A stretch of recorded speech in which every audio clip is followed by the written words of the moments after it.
Hi friends, ತುಳುನಾಡ ಅಡುಗೆ ಮನೆಗೆ ಸ್ವಾಗತ. ನಾವಿವತ್ತು ಸುವರ್ಣಗೆಡ್ಡೆಯ ಡ್ರೈ ಸುಕ್ಕ ಹೇಗೆ ಮಾಡುವುದಂತ ನೋಡೋಣ. ನೀವು ಒಮ್ಮೆ ಸುವರ್ಣಗೆಡ್ಡೆಯಿಂದ ಈ ರೀತಿಯಾಗಿ ಡ್ರೈ ಸುಕ್ಕ ಮಾಡಿ ತಿನ್ನಿ, ತುಂಬಾ ಚೆನ್ನಾಗಿರುತ್ತದೆ. ಸುವರ್ಣಗೆಡ್ಡೆ ಸುಕ್ಕ ಹೇಗೆ ಮಾಡುವುದಂತ ನೋಡೋಣ. ಮೊದಲಿಗೆ ಸುವರ್ಣಗೆಡ್ಡೆಯ ಸಿಪ್ಪೆ ತೆಗೆದು ಸಣ್ಣದಾಗಿ ಕಟ್ ಮಾಡಿಕೊಳ್ಬೇಕು. ಇಷ್ಟು ಸಣ್ಣದಾಗಿದ್ದರೆ ಸಾಕು. ಒಂದು ಪಾತ್ರೆಗೆ ಹಾಕ್ಕೊಂಡು ಅದಕ್ಕೆ ಸ್ವಲ್ಪ ಉಪ್ಪು ಹಾಗೆಯೇ ಸ್ವಲ್ಪ ನೀರು ಹಾಕ್ಕೊಂಡು ಬೇಯಿಸ್ಕೊಳ್ಬೇಕು.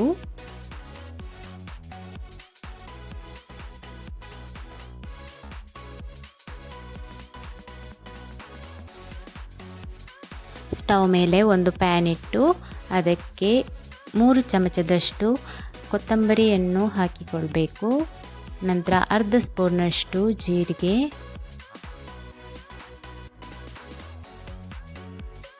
ಅದೇ ರೀತಿ ಸ್ವಲ್ಪ ಮೆಂತೆ, ಸ್ವಲ್ಪ ಸಾಸಿವೆಯನ್ನು ಹಾಕಿಕೊಳ್ಬೇಕು. ಮಸಾಲೆಯನ್ನೆಲ್ಲ ಎಣ್ಣೆ ಹಾಕದೆ ಡ್ರೈ ಆಗಿ ರೋಸ್ಟ್ ಮಾಡಿಕೊಳ್ಬೇಕು. ಒಂದು ಎಸಳಿನಷ್ಟು ಕರಿಬೇವು ಸೊಪ್ಪನ್ನು ಹಾಕಿಕೊಳ್ಬೇಕು. ಕರಿಬೇವು ಸೊಪ್ಪು ಹಾಕುವುದರಿಂದ ಫ್ಲೇವರ್ ಚೆನ್ನಾಗಿ ಬರುತ್ತದೆ. ಎಲ್ಲವನ್ನು ಚೆನ್ನಾಗಿ ರೋಸ್ಟ್ ಮಾಡಿಕೊಳ್ಬೇಕು.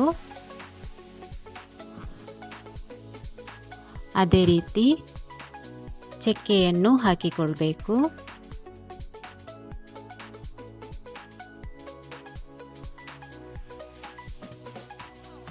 ಒಂದು ಸ್ಪೂನ್ನಷ್ಟು ಬಡೆಸೊಪ್ಪನ್ನು ಹಾಕಿಕೊಳ್ಬೇಕು.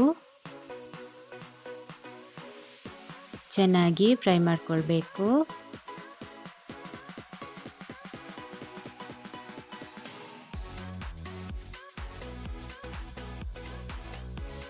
ಹತ್ತು ಒಣಮೆಣಸನ್ನು ಹಾಕಿಕೊಳ್ಬೇಕು. ಫ್ರೆಂಡ್ಸ್, ನನ್ನ ಈ ವಿಡಿಯೋಸ್ ನಿಮಗೆ ಇಷ್ಟ ಆದರೆ ಪ್ಲೀಸ್ ಲೈಕ್ ಮಾಡಿ, ಕಮೆಂಟ್ ಮಾಡಿ.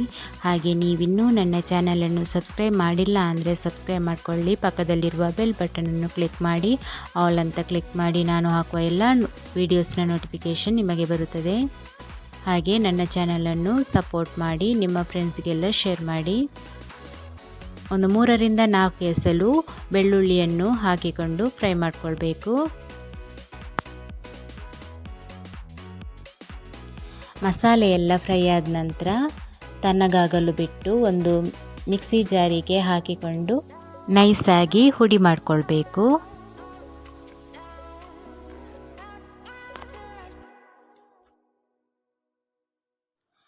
ನಂತರ ಅದೇ ಪ್ಯಾನಿಗೆ 1 ಕಪ್ನಷ್ಟು ತೆಂಗಿನ ತುರಿಯನ್ನು ಹಾಕಿಕೊಂಡು ಚೆನ್ನಾಗಿ ಫ್ರೈ ಮಾಡಿಕೊಳ್ಬೇಕು. ತೆಂಗಿನಕಾಯಿ ಫ್ರೈ ಮಾಡುವುದರಿಂದ ಟೇಸ್ಟು ಚೆನ್ನಾಗಿರ್ತದೆ, ಹಾಗೆ ಫ್ಲೇವರ್ಸ್ ಸಹ ತುಂಬ ಚೆನ್ನಾಗಿರುತ್ತದೆ. ಸ್ವಲ್ಪ ಕೆಂಪಗಾಗುವವರೆಗೆ ತೆಂಗಿನಕಾಯಿಯನ್ನು ಫ್ರೈ ಮಾಡಿಕೊಳ್ಬೇಕು. ನೋಡಿ, ತಣ್ಣಗಾದ ಮಸಾಲೆಯನ್ನು ಈ ರೀತಿಯಾಗಿ ನೈಸಾಗಿ ಪುಡಿ ಮಾಡಿಕೊಂಡಿದ್ದೇನೆ.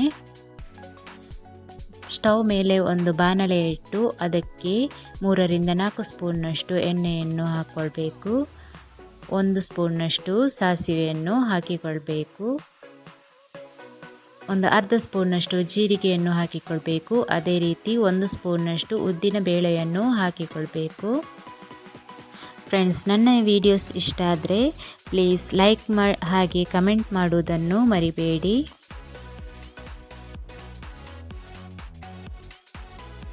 ಅದೇ ರೀತಿ ಒಂದು 4-5 ಎಸಳು ಜಜ್ಜಿದ ಬೆಳ್ಳುಳ್ಳಿಯನ್ನು ಹಾಕಿಕೊಳ್ಬೇಕು.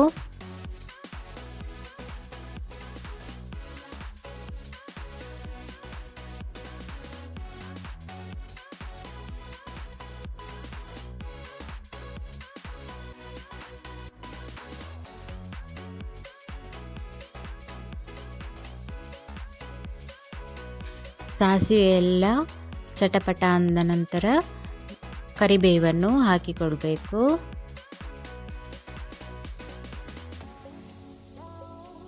ನಂತರ ಒಂದು ಕಟ್ ಮಾಡಿಕೊಂಡಿರುವಂತಹ ಈರುಳ್ಳಿಯನ್ನು ಹಾಕಿಕೊಂಡು ಫ್ರೈ ಮಾಡಿಕೊಳ್ಬೇಕು.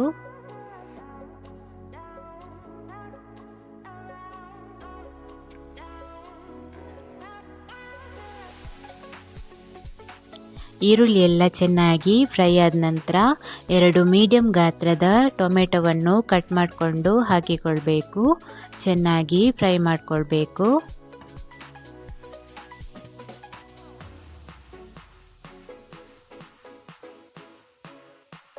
ನಂತರ ರುಚಿಗೆ ತಕ್ಕಷ್ಟು ಉಪ್ಪನ್ನು ಸೇರಿಸ್ಕೊಳ್ಬೇಕು. ಟೊಮೆಟೊದ ಜೊತೆಗೆ ಉಪ್ಪನ್ನು ಹಾಕಿರುವುದರಿಂದ ಟೊಮೆಟೊ ಬೇಗನೆ ಬೇಯುತ್ತದೆ. 1 ಸ್ಪೂನ್ನಷ್ಟು ಅರಿಶಿಣವನ್ನು ಹಾಕಿಕೊಳ್ಬೇಕು. ಅದೇ ರೀತಿ ಸ್ವಲ್ಪ ಇಂಗಿನ ಪುಡಿಯನ್ನು ಹಾಕಿಕೊಳ್ಬೇಕು. ಇಂಗಿನ ಪುಡಿ ಇಲ್ಲದಿದ್ದರೆ ಇಂಗನ್ನು ಕಲಸಿಕೊಂಡು ಹಾಕ್ಕೊಳ್ಬೋದು. ಚೆನ್ನಾಗಿ ಮಿಕ್ಸ್ ಮಾಡಿಕೊಳ್ಬೇಕು.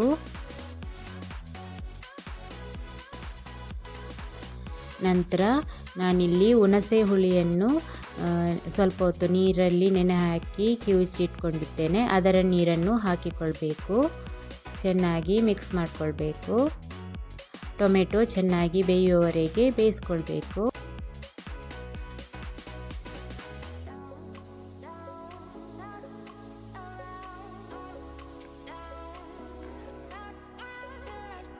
ಟೊಮೆಟೊ ಎಲ್ಲ ಚೆನ್ನಾಗಿ ಬೆಂದ ನಂತರ ನಾವು ಮಸಾಲೆಯನ್ನು ಹುಡಿ ಮಾಡಿಕೊಂಡಿರ್ತೇವಲ್ಲ ಅದನ್ನು ಹಾಕ್ಕೊಂಡು ಚೆನ್ನಾಗಿ ಫ್ರೈ ಮಾಡಿಕೊಳ್ಬೇಕು. ನೀರು ಹಾಕುವ ಅವಶ್ಯಕತೆ ಇಲ್ಲ, ಯಾಕೆಂದರೆ ನಾವು ಡ್ರೈ ಸುಕ್ಕ ಮಾಡ್ಕೊಳ್ತಿದ್ದೇವೆ. ಅದಕ್ಕೆ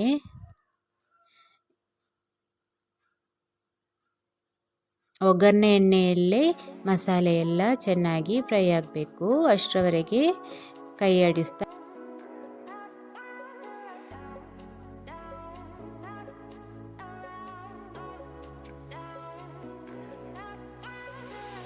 ಮಸಾಲೆ ಎಲ್ಲ ಚೆನ್ನಾಗಿ ಫ್ರೈ ಆದ ನಂತರ ನಾವು ಬೇಯಿಸಿಟ್ಟುಕೊಂಡಿರುವಂತಹ ಸುವರ್ಣಗಡ್ಡೆಯನ್ನು ಹಾಕಿಕೊಳ್ಬೇಕು.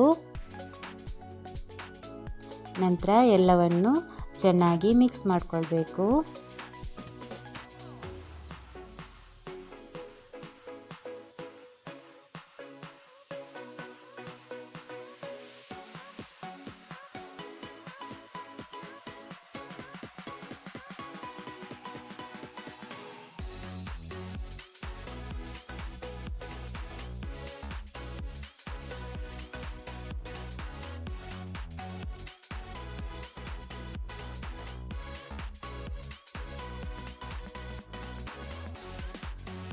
ಈಗ ಮಸಾಲೆ ಎಲ್ಲ ಸುವರ್ಣಗಡ್ಡೆಗೆ ಮಿಕ್ಸ್ ಆಗಿದೆ. ನಂತರ ನಾವು ಫ್ರೈ ಮಾಡಿಟ್ಕೊಂಡಿರುವಂತಹ ತೆಂಗಿನ ತುರಿಯನ್ನು ಹಾಕಿಕೊಂಡು ಮಿಕ್ಸ್ ಮಾಡಿಕೊಳ್ಬೇಕು.